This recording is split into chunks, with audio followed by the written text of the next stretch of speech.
It's here in the Pacific Northwest, 10:53 a.m.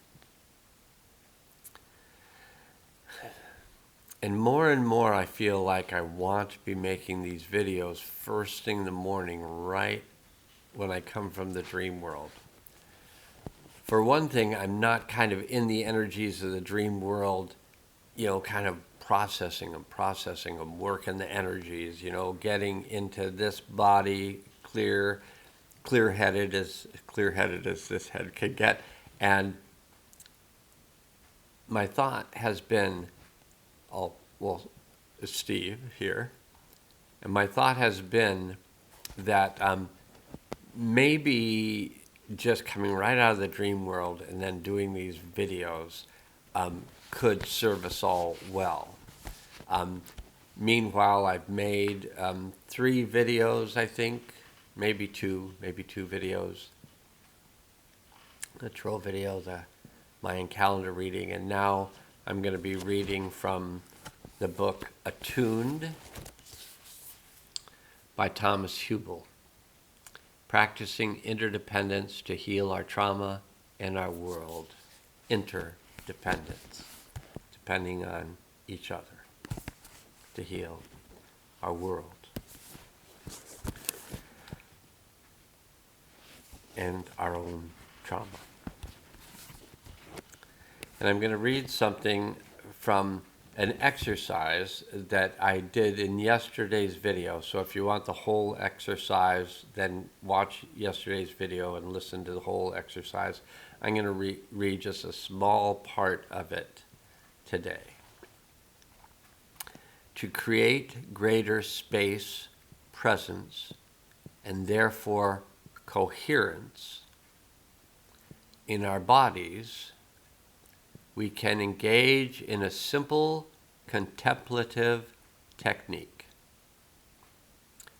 In this practice, you will witness your body from the inside by tuning in to its energies and sensations. While hearing this, take a survey of your body, noticing the parts that feel more present and accessible. In these areas, you may notice there is more available information or aliveness. And then also observe those areas where the body feels less accessible or less available. Notice the contrast between the areas of your body that feel more alive and immediate and any areas where you may need to concentrate harder in order to feel. What happens when you move your attention between these two areas, the areas that feel more alive and the areas that feel more constricted, and you go back and forth between them? What do you notice? And also, what do you notice when you hold your attention on the area that feels constricted and breathe into it? Notice what happens. So here's the exercise that you can do while I'm reading the words from the book to you. You can do this exercise by just noticing where in your body you feel awake, alive, open, and where in your body you feel constricted. Don't worry about it and don't judge yourself. If you find areas that you feel are tight and constricted, just focus your attention on breathing into those areas as you listen to these words. So you're going to be doing the practice I'm suggesting, and Thomas suggested to me, and I'm now suggesting to you. So it's kind of like Thomas suggesting to you through me. I may be channeling Thomas now, we just don't know. Okay.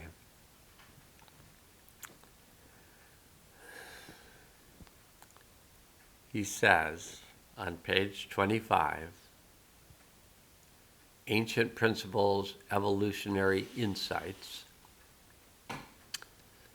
an internal conflict or a polarization of emotions, beliefs, or ideas cannot be solved from the level of restriction, i.e., from the extremes. What's needed is more space to feel,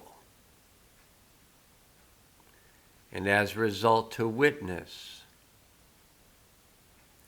the conflict, to resolve these conflicting energies. In healing work, and I've been involved in healing work for 55 years. I just had to do the calculation. Math, you know.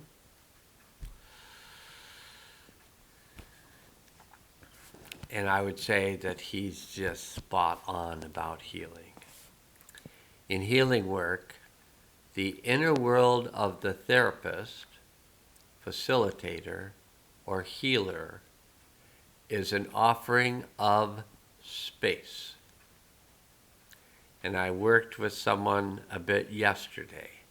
So that's someone, if they wanted to, if they listened to this video, which I suggest that they do, they can make a comment and state what it felt like after being in conversation with me to have that space that they had afterwards. And the cat's indicating to me that what's really more important is that she have food on her plate, which will happen soon because I just basically skipped that part of my morning, so we'll get back to it. So if you are listening to this, you who I spoke to yesterday, who had some really nice opening, do you relate to these words that it was about you experiencing more space? In healing work, the inner world of the therapist, facilitator, or healer is an offering of space for the client's inner world, thereby increasing the space of awareness. Inner space is essential in any transformation process. The practice of transparent communication is a dialectic, a way of being together in clarity with whatever is present. This takes practice. With practice and awareness, we can achieve a sense of balance between stillness and movement. We can attend to our habits, consciously adapting and changing the quality of our mental, emotional, and physical structures. It's a deepening of the I and the we, and it is a realization of our intrinsic interdependence. The Kabbalists say that as you walk through life, you can perceive life only to the degree that you possess a clear instrument. Without the telescope, modern astronomy would not exist. Likewise, without the electron microscope, quantum physics as we know it might never have emerged. The practice of transparent communication is fundamentally about clarifying our instrument so that we can learn to perceive even the subtlest qualities with higher and higher resolution. The human body-mind complex, including the emotional layer, is our instrument, and it houses the potential for many refined structures and capacities of perception. Among these is the nerve system, a biological and energetic web of startling complexity and wisdom. In the next chapter, we will discuss the human nerve system in more depth, but suffice it to say there is much more to it than we understand on a typical physiological level. The nerve system connects us to a complete record, a vast inner library containing all of one's experiences across a lifetime. In fact, the human nerve system connects us to one another. Through transparent communication practices, we will learn to employ this evolutionary tool for deeper relational intelligence. Wow, there's only two more paragraphs before the next chapter, so I'm going to read them to complete this. It's not long. Another Kabbalist teaching is that of tikkun, meaning repair of the world or divine repair. Many Kabbalists concern themselves with the repair or healing of both individuals and the world. Transparent communication is a tool for tikkun, and we will learn to utilize it as much as an individual life practice as a resource for collective wisdom, healing, and integration. To do that, we need to have a foundational understanding of trauma from both a mystical and a physiological perspective, along with how and why trauma disrupts development and harms communication. We'll begin to looking at the fundamental process of human development, which we'll discuss in the next chapter.